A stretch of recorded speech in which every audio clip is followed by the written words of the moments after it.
keselesaian kita terhadap diri sendiri gitu. Karena aku ngelihat di sini kayak nggak cuma aku doang, tapi mungkin banyak sekali orang tua yang bertanya gitu, kenapa sih kok kita sebagai orang tua tuh ada yang misalnya kelepasan marah-marah ke anaknya, ada yang kok kayaknya kalau anaknya gini gue kesel banget, kalau anaknya gini gue nggak tahu mesti ngapain gitu. Nah sebenarnya bagaimana kita sebagai orang tua itu bisa membersamai anak tanpa muatan-muatan emosional karena trauma kita yang sudah lalu gitu. Mungkin trauma masa kecil, mungkin trauma-trauma pada saat orang tuanya membersamai dia gitu. Nah itu yang sering menjadi referensi bagaimana dia harus memparenting anaknya dia gitu, dan kemudian ini menjadi pola berulang.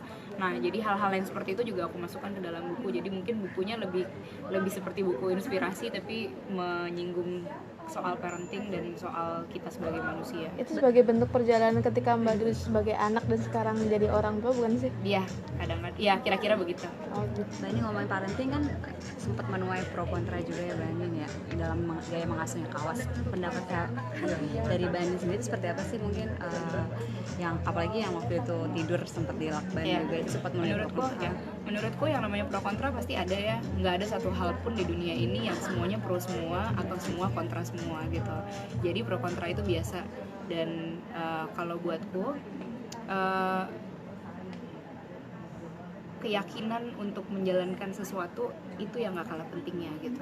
Kita di zaman yang seperti sekarang ini banyak sekali yang tidak mindful dalam mengambil sebuah keputusan dan menjalankan sebuah keputusan. Jadi kalau kita udah tahu why-nya kenapa, itu akan menjadi fondasi yang sangat baik gitu.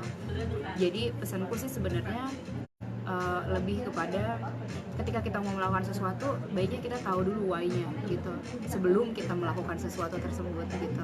Dan aku juga membekali diriku sendiri dengan tidak hanya, nah di sini yang aku tulis di buku juga, jadi banyak baca perlu, banyak bertanya ke para orang yang lebih ahli perlu, tapi jangan sampai menumpulkan insting kita sebagai perempuan dan manusia, terlebih lagi sebagai orang tua, untuk menjalani sebuah keputusan.